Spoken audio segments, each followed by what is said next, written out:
Dans l'assemblée des saints, assoiffé je me tiens, que ton onction descende sur moi. Conscient que mon destin est dans le creux de ta main, que ton onction descende sur moi. Je suis disposé, assoiffé, que ton onction descende sur moi. Je suis disposé, assoiffé, que ton onction descende sur moi.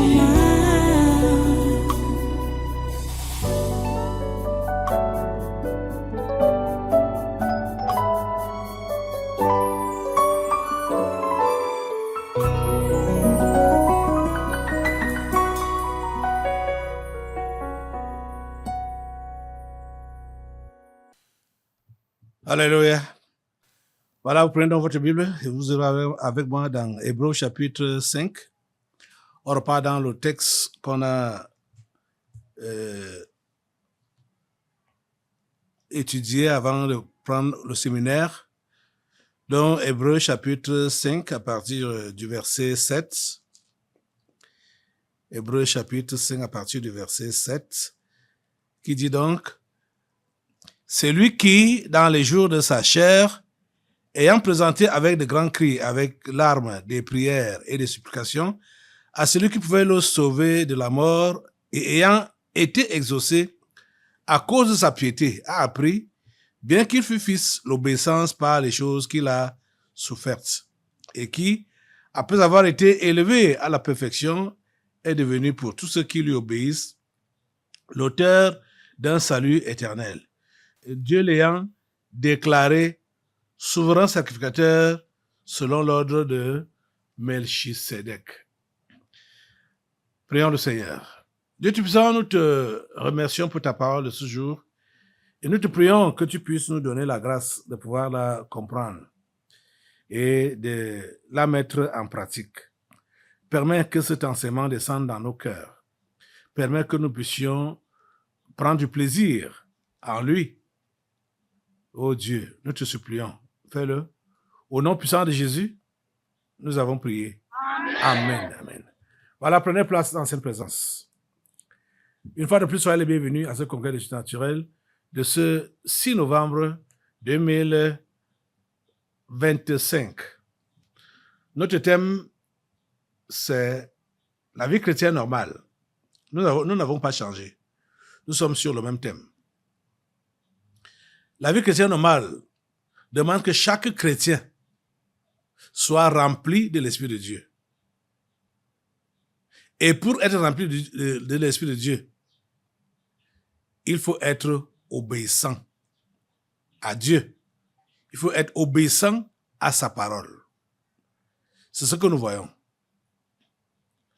Vous voyez, la Bible nous dit que vous savez comment Dieu a rempli d'Esprit Saint et de force Jésus-Christ de Nazareth, qui allait de lieu en lieu, faisant du bien et guérissant tout ce qui était sous l'empire du diable, car Dieu était avec lui.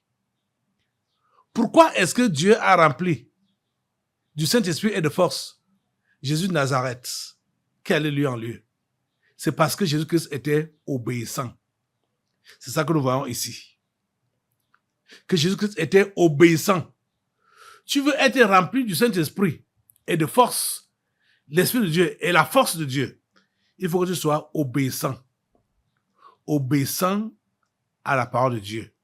Obéissant aux instructions de Dieu. C'est lui qui, dans les jours de sa chair, ayant présenté avec de grands cris et avec larmes, des prières et des supplications à celui qui pouvait le sauver de la mort, et ayant été exaucé à cause de sa piété, a appris, bien qu'il fût fils, l'obéissance par les choses qu'il a souffertes. Bien qu'il fût fils, il a appris l'obéissance. Bien qu'il fût fils, il a appris l'obéissance. Vous voyez, quand par exemple, quand on nous dit ici que Jésus-Christ a souffert, il a présenté avec de grands cris et avec l'âme, au verset 7, hein, des prières et des supplications à celui qui pouvait le sauver. Jésus-Christ, étant fils de Dieu, il savait que rien ne lui manquait. Il était la représentation de Dieu en totalité. Rien de Dieu ne lui manquait. Rien de l'Esprit de Dieu ne lui manquait. Mais il a prié, il a crié à Dieu, il a pleuré devant Dieu. L'autre jour, j'ai vu l'une de mes enfants ici, l'une de mes filles ici, là, qui voulait prendre l'air, dans les champs. Je lui ai dit que si tu vas au champ, comprends que c'est pour aller à la retraite ou bien pour aller travailler au champ. C'est seulement pour la balade, tu n'y vas pas. Elle m'a dit des choses que je n'ai même pas compris. Ça dit, c'est maintenant que je veux qu'elle comprenne que j'ai été inquiet par rapport à sa chrétienté. Parce que je me suis demandé si réellement elle est chrétienne, si elle comprend ce qu'on appelle la chrétienté. Est-ce que vous pouvez imaginer ce que cet enfant débitait? Je crois qu'il y a même eu quelqu'un d'autre qui est venu comme ça et a suivi ce qu'elle débitait là. Je crois que ça devait être le frère Blanchard. Elle me dit, pasteur, est-ce que on va seulement être là en train de prier? Ah. Je dis, prier, tu parles de prier. Tu as même déjà prié quoi? Tu as prié quoi? Sans la prière, le chrétien peut quoi? Et le chrétien vaut quoi?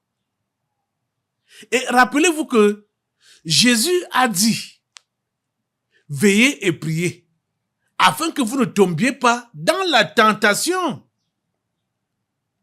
Quand on prie, quand on obéit à ce commandement-là, de prier, sans nous relâcher, parce que c'est même que 1 Thessaloniciens 5,17 nous dit, priez sans cesse. Et quelqu'un va poser la question, est-ce qu'on va seulement prier, hein? Juste à ce que la tête même va faire mal, seulement prier. Hey, les amis, pourquoi est-ce que la chrétienté n'entre pas dans votre sang? Hein? Pourquoi la vie chrétienne normale, ça n'entre pas dans votre sang?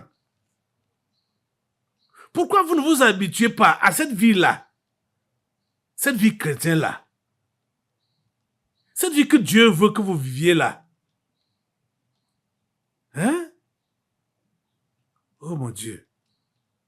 Comment est-ce que quelqu'un peut se sentir mal à l'aise dans la prière? Comment quelqu'un peut estimer que prier là, c'est déjà exagéré, c'est trop, c'est de trop? Et pourtant, nous sommes dans ce passage depuis longtemps. Elle n'a même pas compris ça. Et voilà ça qu'on revient encore sur ça aujourd'hui. Ça me fait mal de savoir que je m'égosille avec vous ici là. Pourtant, certains d'entre vous là, vous êtes toujours dans vos cases familiales là-bas, au village. Moi, je m'égosille ici avec des carcasses qui ne comprennent rien, qui ne servent à rien. Hein? La Bible dit, parlant de Jésus lui-même, que c'est lui, verset 7 de Hébreux 5, c'est lui qui, dans les jours de sa chair, ayant présenté avec de grands cris et avec larmes, des prières et des supplications à celui qui pouvait le sauver de la mort, et ayant été exaucé à cause de sa piété. Jésus a présenté avec de grands cris et avec larmes, des grands cris avec larmes. Ma fille, tu as crié combien de fois à Dieu? Tu as même pleuré devant Dieu. Est-ce que vous savez pleurer devant Dieu? Est-ce que vous savez crier devant Dieu? Je ne vous demande pas de faire des bruits inutiles, hein. Je parle des vrais cris là, qui sortent de votre esprit. Je ne parle pas des pleurs à cause de votre misère, vous commencez à pleurer, machin. Ce n'est pas ça. Les vrais pleurs là, devant Dieu. Les amis, je ne vous comprends pas. C'est-à-dire, quand je peux voir que certains, qu'on peut même penser que eux, au moins, ils peuvent déjà comprendre quelque chose, je suis étonnamment surpris qu'ils ne comprennent absolument rien. Cet enfant prend souvent des retraites spirituelles. Bon, je vais aujourd'hui là, je peux mettre ça entre guillemets, donc soi-disant. Ça ne lui sert à rien. Puisque son cœur n'a pas encore compris ce qu'elle fait. Son cœur n'a pas compris ce qu'elle fait. Et son cœur n'a pas encore adhéré à ce qu'elle fait. Son cœur n'a pas adhéré. Ma fille, je vais te dire la pure vérité. Que si ton cœur avait adhéré à ce que tu fais, ou ce que tu as souvent fait, disant que tu prends les retraites spirituelles, tu n'allais pas te retrouver bas, comme tu t'es souvent retrouvé si bas. Ça n'allait pas t'arriver. Si ton cœur était vraiment après ce que tu prétendais faire là, ou ce que tu prétends faire. Parce qu'en disant que, est-ce qu'on va seulement être là en train de prier? Donc tu voudrais prendre de l'air. Tu voudrais aller prendre de l'air, respirer l'air frais au champ. Vous voyez la bêtise? Ça n'a pas de sens. Quand tu vas au champ, soit tu travailles, tu es allé pour travailler, ou alors tu es allé pour faire la retraite, pour quitter les bruits, pour te concentrer à la prière et à la lecture de la parole. Tu ne fais pas ça, tu dis que tu vas te détendre. C'est quoi ça? Écoutez, chaque fois que nous disons que nous voulons prendre le repos, ce repos-là a déjà été pris depuis longtemps par notre esprit. Je dis depuis longtemps. Et ne soyez pas surpris que vous allez tomber dans des bêtises qui n'ont pas de sens les jours qui vont suivre. Ne soyez pas surpris. Parce que vous avez décidé de prendre du repos. Et rappelez-vous, quand j'ai enseigné sur la vraie repentance ici, on a pris l'exemple de David, du roi David. Pourquoi David est tombé dans la fornication? Pourquoi il est tombé dans l'adultère? Pourquoi il a commis ce péché sexuel? C'est parce qu'il avait pris du repos. Il a décidé de se relaxer. Alors que le peuple était en guerre. Il n'est pas allé au champ de bataille. Il est resté à la maison. Se balader sur la toiture de sa maison, de la maison royale. C'est là qu'il voit une femme qui se baignait à l'air libre et l'a convoitée. Vous comprenez ça? On n'a pas droit à... on n'a pas droit à l'aisance. On n'a pas droit au repos. On n'a pas droit à la relaxation en tant que chrétien. On n'a pas droit à ça.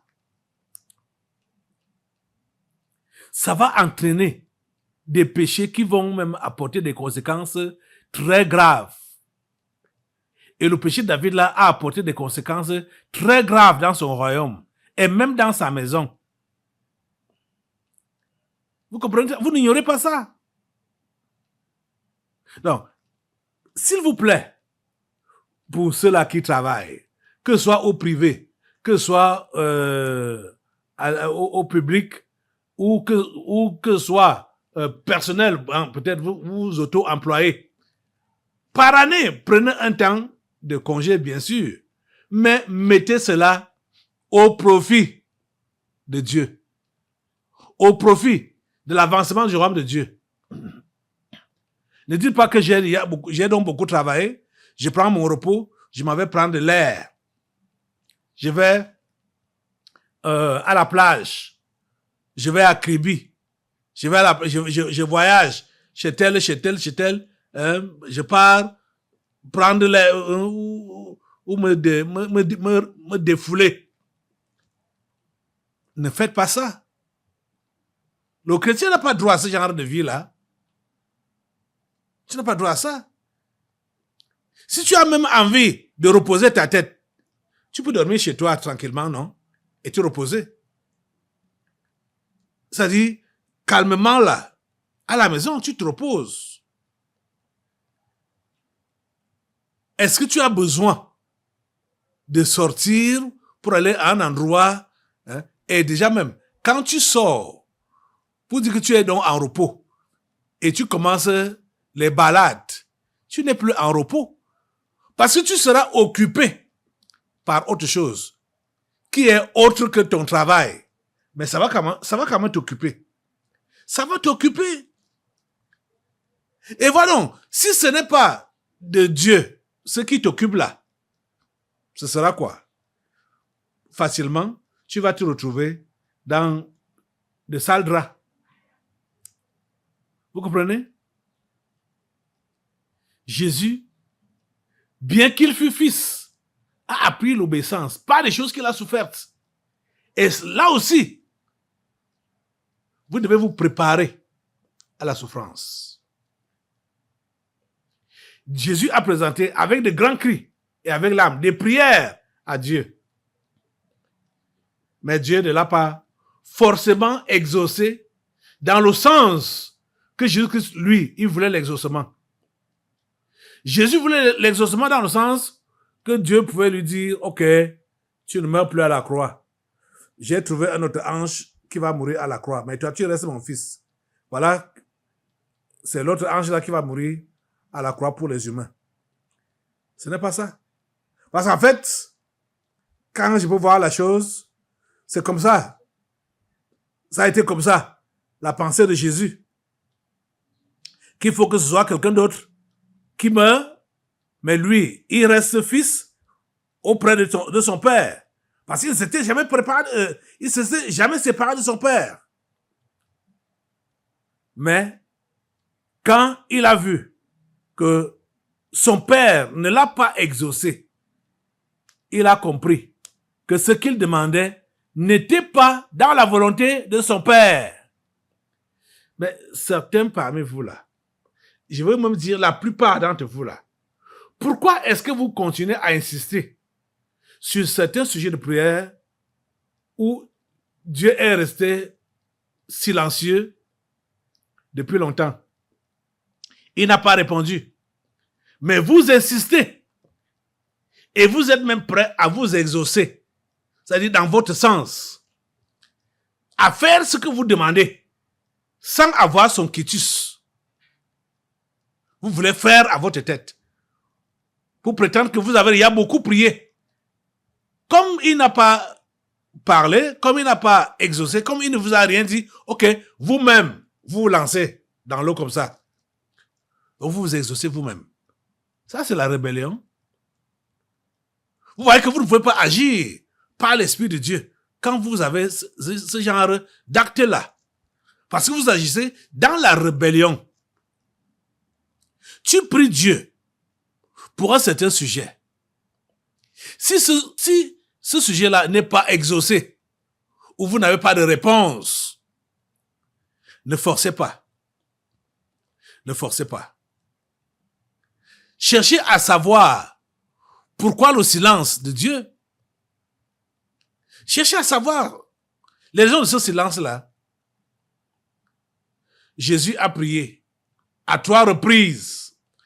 Et c'était des prières intenses pour demander à Dieu d'éloigner la coupe de lui. Mais quand il a vu que Dieu ne répondait pas, il a changé d'attitude. Il a dit à Dieu, Il est encore allé prier, bien sûr. Mais cette fois-là, il a dit, maintenant là, toutefois, non pas ce que je veux, mais ce que tu veux. Donc il a compris que ce n'est pas sa volonté qu'il voulait faire ou qu'il devait faire, mais il fallait qu'il fasse la volonté de Dieu. Il s'est plié dans la volonté de Dieu. Mais vous autres, ce n'est pas comme ça que vous faites. C'est pas de cette manière-là que vous agissez. Quand il est même arrivé que vous avez élevé à Dieu, présenté à Dieu ce dont vous avez besoin, et vous n'avez ni un oui ni un non, c'est un silence total, vous-même vous commencez déjà à planifier comment vous allez arriver à là où vous avez planifié là. Ce n'est pas ça l'obéissance. Ce n'est pas ça l'obéissance. Cher ami, supposons que tu n'as pas encore lu la parole de Dieu qui va en droite ligne avec ce que tu demandes dans tes prières. Mais tu es enseigné ici. Tu es enseigné ici. Et je crois que le Saint-Esprit permet qu'on puisse aborder tous les sujets possibles. De façon que, quand tu dis que tu pries pour un sujet quelconque, tu as une réponse. Soit dans la Bible, la parole de Dieu, que tu peux lire toi-même ou bien que tu as lu, ou alors tu as la réponse d'après les enseignements qui t'ont été donnés ici à l'église. C'est pourquoi je vous dis que quand vous avez un besoin quelconque, rassurez-vous que vous avez prié pour commencer. Et rassurez-vous également que vous avez consulté l'un des livres que j'ai écrits. Parce que ta réponse pourrait être là-dedans. Je veux réitérer pour ceux-là qui cherchent le mariage, que le livre sur le mariage est écrit. Si vous dites, je viens de lire une lettre d'un jeune homme qui m'a écrit disant que il me suit à la radio depuis peut-être un an déjà, ou plus. Non seulement il a des problèmes que tout le monde connaît là, point de vue social, mais il a également besoin du mariage. Voici le livre qui enseigne sur le sujet. Le mariage, une institution divine dédiée aux humains. Ce livre est approprié pour ceux-là qui veulent le mariage. Ce livre est approprié pour ceux-là qui veulent bien entretenir leur mariage. Lisez-le. Vous êtes mariés, homme ou femme, vous voulez vous marier, cherchez à voir ce livre. Lisez-le attentivement. Obéissez à ces directives. Et vous avez la réponse de Dieu. Vous avez la solution de Dieu. J'enseigne sur le Saint-Esprit, comment le chrétien normal, la vie chrétienne normale qui demande d'être rempli de l'Esprit. J'ai également écrit là-dessus, sur la vie chrétienne normale, je veux dire, sur la réalité du Saint-Esprit. Voilà ça. La réalité du Saint-Esprit. Tu veux donc être conduit par l'Esprit, tu veux être baptisé du Saint-Esprit, achète le livre. Lis posément. Applique tout ce qu'on t'enseigne là-dedans. Et prie avec les prières qui sont là-dedans. Et tu verras ce qui va se passer dans ta vie. Mais vous devez comprendre que c'est l'obéissance qui compte le plus. Pour que tu reçoives le Saint-Esprit, d'après ce qui est enseigné ici, tu dois obéir aux instructions qui te sont données. Il faut obéir. C'est important. La vie chrétienne normale, c'est cette vie-là que Dieu veut que nous puissions mener. Nous, ses enfants. Et vous savez, beaucoup parmi vous, vous avez été habitués à la religion, même ayant, ou même en fréquentant des églises dites éveillées. Mais ce que vous êtes en train de pratiquer là-bas, c'est quoi? C'est toujours la religion. C'est pourquoi je vous conseille ce livre, La piété. La piété. Vous lisez ce livre. Même si on vous avait inoculé le démon de la religion, en lisant ce livre, l'enseignement qui est là-dedans, quand vous l'acceptez, parce que déjà même pour obéir, il faut accepter. Hein? Il faut accepter obéir. La parole de Dieu ne s'impose pas à vous. Il faut accepter l'apprendre. Il faut accepter l'appliquer dans votre vie et pour votre situation. Ce livre, La piété, aimer Dieu et être dévoué pour ces choses. Vous lisez ça. Je prends dedans les exemples terre à terre de ce que vous vivez là-bas au quotidien ou de ce que vous vivez dans vos différents milieux, religieux. La religion est bien pratiquée par ce qu'on appelle aujourd'hui Église réveillée. Et c'est un mauvais héritage que vous devez tous quitter, l'héritage de la religion. Mais vous devez seulement obéir. Obéir. Tu ne peux pas prospérer avec Dieu si tu n'as pas un cœur obéissant. Je t'assure. Tu ne peux pas. Tu ne peux pas prospérer avec lui. Tu ne peux pas prospérer dans sa maison. Tu ne peux pas prospérer dans ces choses si tu n'as pas un cœur obéissant. Tu comprends ça? Il faut obéir. Il faut être prêt à souffrir. On va passer par là, forcément. Vous comprenez? On va passer par là. Jésus a dit, a prévu ça.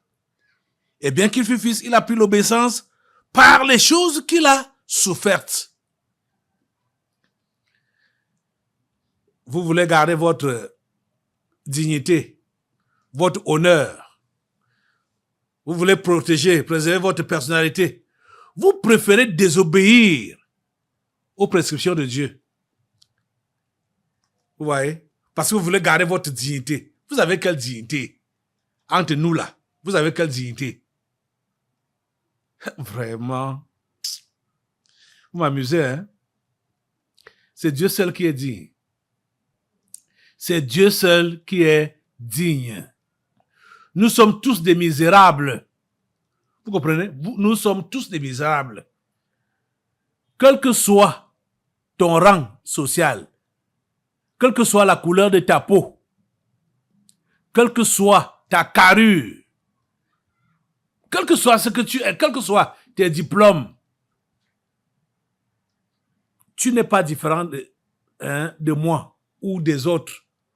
Nous sommes tous des misérables. Un seul est digne. C'est le grand Dieu, créateur du ciel et de la terre, créateur de tout l'univers. C'est lui seul qui est digne. Toi, tu veux préserver quelle dignité? Tu veux préserver quelle dignité? Cher ami, laisse-moi cela. Et accepte d'obéir à Dieu. Accepte de te soumettre à sa volonté. En tout et partout. Il y a certains là qui nous suivent même par les réseaux sociaux, à Google Meet. Il y a certains qui n'ouvrent jamais leur caméra parce qu'ils ne veulent pas que les autres puissent le voir. Vous voyez? Qu'est-ce que vous faites là? Ou certains qui ne veulent même pas nous suivre sur Google Meet, ils préfèrent suivre soit à YouTube ou bien à la radio. Juste pour la simple raison qu'ils ne veulent pas que les autres puissent les voir. Tu es qui? Tu es qui entre nous? Vous devez être obéissant à Dieu. Si vous n'obéissez pas, l'Esprit de Dieu ne peut pas descendre sur vous quand vous le lui demandez. Jamais.